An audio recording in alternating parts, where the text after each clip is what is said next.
of ending. Sounds good. Sounds All good. right. Should I start recording? We are on YouTube now. Should I start the recording? Yep.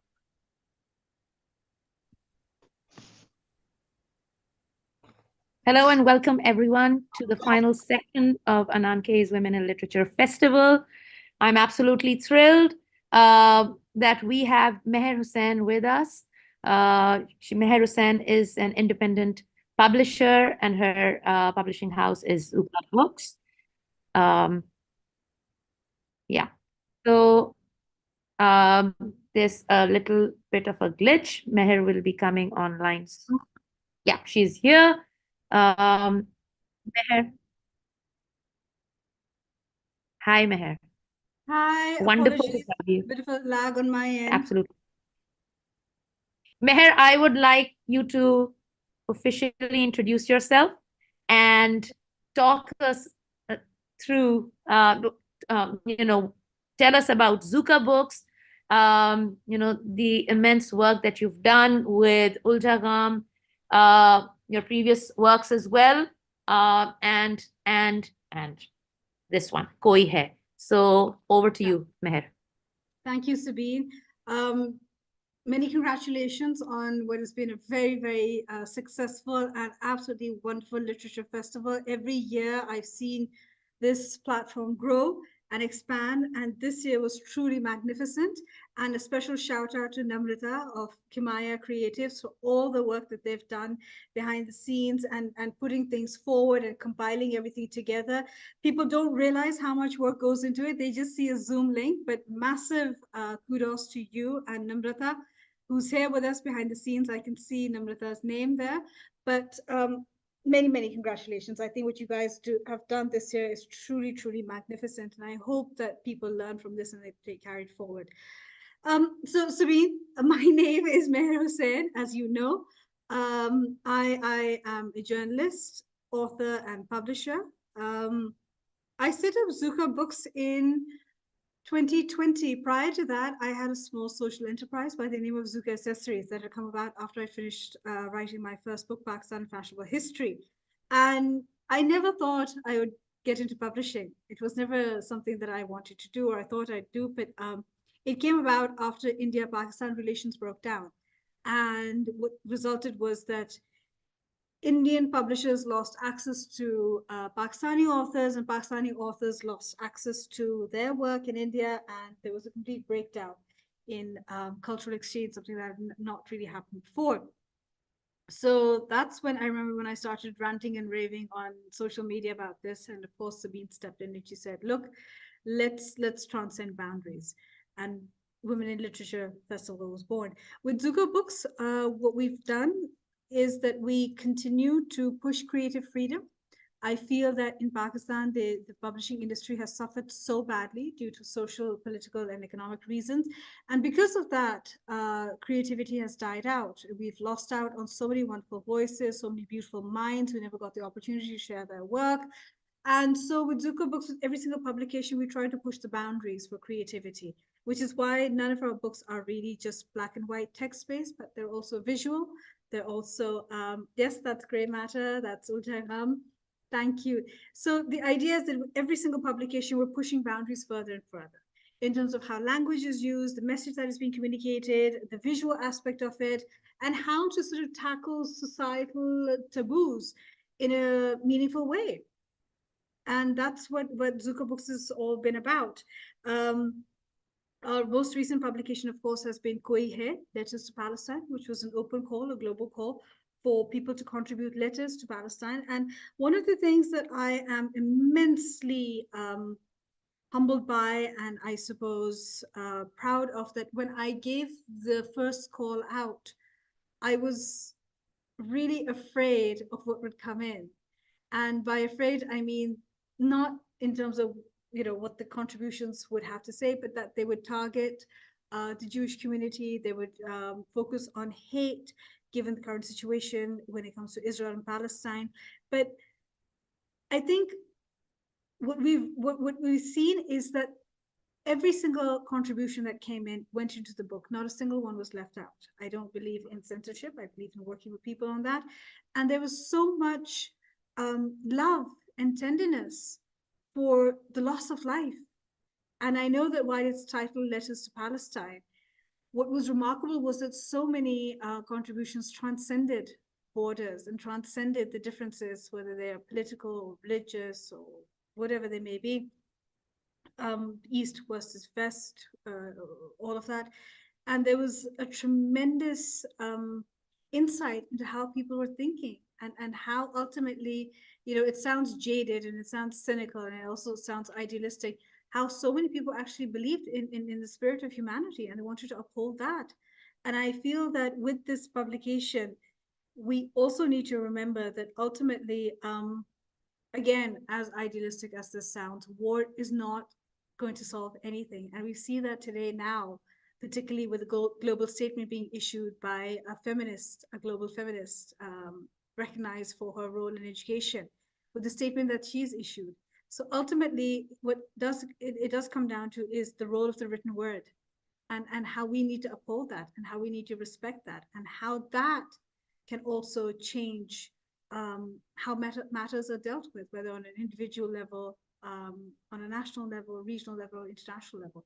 So I feel with Go Ahead, Letters to Palestine, it was a magnificent product of a global call, a global project for what perhaps is one of the most devastating um, incidents we will ever have witnessed in our lifetimes or in the history of mankind, really.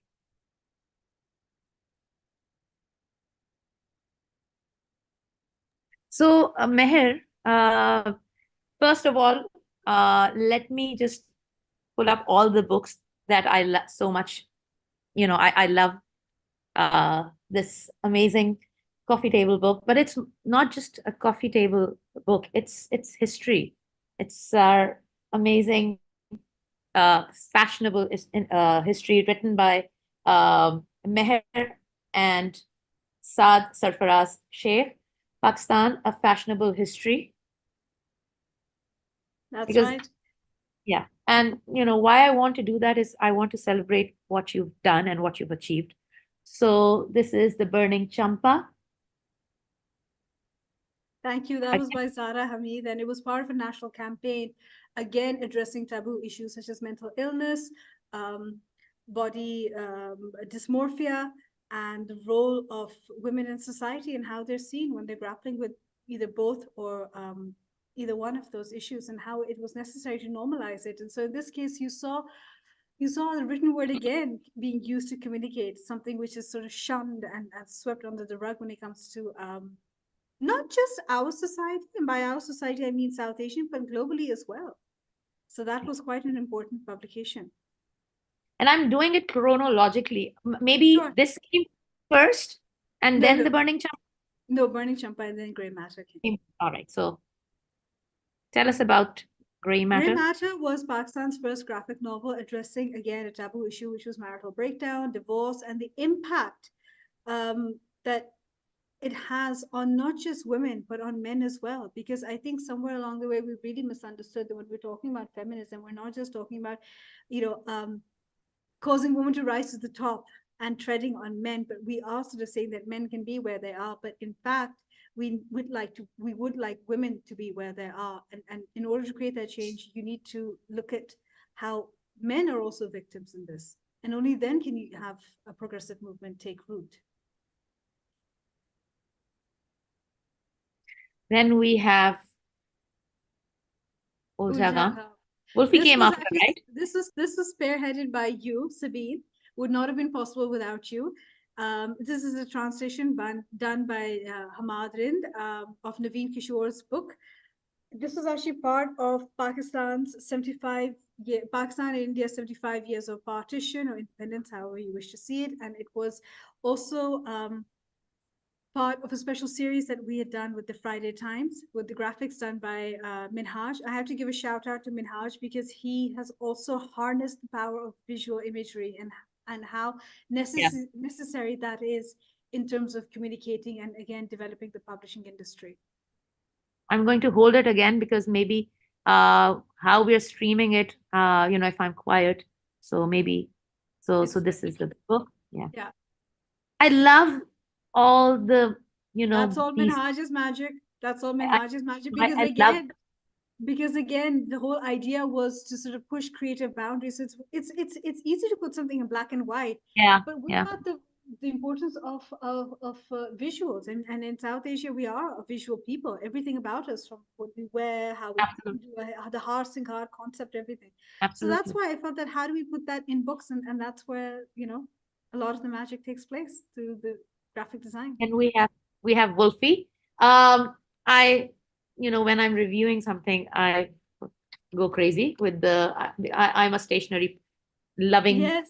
person, so so I do that in almost everything. But uh, Wolfie, Wolfie yeah, today is part of the Pakistani curriculum. That's something I'm immensely proud of. And this is written by Sonia Rehman, wow, who very sensitively tackled something as simple as animal rights or children rights, and how necessary it is for us to create literature that's aimed towards modern Pakistani children. Because look, it's one thing upholding the past. That's also very necessary. But you've got to work with how children are thinking today for them to take ownership of their own narratives and be able to tell their stories. And I think this was such a milestone publication in terms of how children have responded to it from schools across all socioeconomic backgrounds. I'm not just talking private schools, I'm not just talking posh schools, I'm talking schools on the street as well. absolutely. And something that I call a juggernaut, which is I'm completely in love with this. All other books as well, but this is like, the cover. When you talk about the cover, you know, and The you're cover going to is talk about the cover, I am the yeah. cover is something that is so And significant. It yes, shows gauze that is used in surgeries, and the fabric itself. And I have to say, I absolutely love working with fabric. This particular fabric gauze actually comes from Gaza itself. And so I felt that we had to pay homage to it. We have sometimes you have to put something right out there for people to see it. And so that's what the idea was. And then you have the map of Palestine because it is recognized. It has to be recognized. You cannot just take a geographical piece of land, break it up, and just be like, right, it's annihilated. That's not what it is. And of course, we know how important that is because we come from South Asia, where we've seen the subcontinent break up into three different countries today, and that pain of it still lingers on. And so it's important for us to recognize geography, the importance of it in recognition of people, identities, and how it forms our lived reality today. And of course, Minhaj completely took that and he made this gorgeous cover that so many people have connected with. And the whole the flowers and the butterflies shows that life goes on. You can't stop life. Life will go on no matter what happens. so it's a book with essays and Poetry, go on, letters, Meher, tell us. You tell us. it's a book about poetry, which features poetry, letters, essays, images, graphic design, um, and it really came about when I saw Motaz, the Palestinian journalist, sort of show a side of the war that pretty much we'd all known about, but we never realized. We didn't actually understand. We didn't realize how bad the devastation was. And of course, there was that one video where a woman was screaming. She said, "Is there no one there to? Is no one paying attention to us? Is there no one there to hear our screams?" And I thought, I can't imagine that level of desolation, that desperation, where you actually question when you're seeing so much death all around you that you think that the world has forgotten you. What that state of mind, what your body, your brain, your heart must be going through at that point. I just thought, well, like after seeing that, I felt like we have to do something about it. And that global Absolutely. call when it went out, So, it's just been yeah. humbling.